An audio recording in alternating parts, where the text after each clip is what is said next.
Welcome up! In this episode we're talking about republics. Coming up.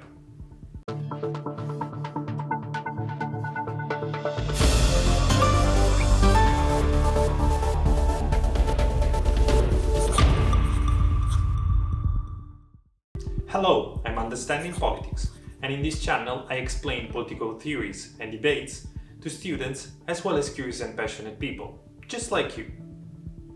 What is a republic? Well, the answer is simple. It is a form of government where, ideally, sovereignty rests with the people, like in a democracy, and not with a sovereign, king or queen. In other words, a republic is usually at the opposite of monarchies. In fact, the etymology of the word is from Latin, meaning res publica, the public thing. But before the 17th century, the term indicated any regime except tyranny, hence including oligarchies, the rule of few, aristocracies, the rule of the nobility, and monarchies, the rule of one. As a matter of fact, the Roman Republic was a political reality where Romans replaced their monarchy with elected magistrates a few centuries before the creation of the Roman Empire. Yet, despite elections, there were numerous social distinctions. Firstly, in ancient Rome, there were slaves, and secondly, patricians were those who could be elected to most of the offices. In sum, the Roman Republic was an oligarchy.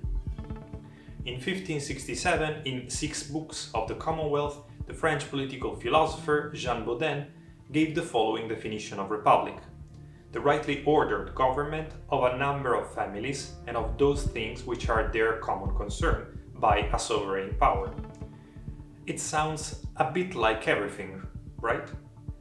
It was once again the American and French Revolution that changed the perspective, as the newly founded systems were in stark opposition to the absolutist regimes. Although nowadays the term has already lost its 18th century meaning. Republic should be synonym for liberal democracy, because in a state ruled by citizens, their representatives, politicians, will exercise power divided in well-differentiated institutions. But since politics is complex, this is not always the case. Nowadays, in practice, we have constitutional monarchies that are liberal democracies and declared republics that are actually autocracies. This started already in the 20th century, when states whose leadership enjoyed more power than most traditional monarchs called themselves republics, including military dictatorships such as the Republic of Chile under Augusto Pinochet, and totalitarian regimes such as the Democratic People's Republic of Korea. To conclude, you should not use the term as a definitive identifier of the state you are describing, because in these days it does not mean much. On the other hand, the term democracy says in a very clear way what you're referring to, a state where the people are sovereign. Still, if you're following me for a while, you know that also democracy needs qualifications. Is it a liberal democracy? Is it a direct democracy?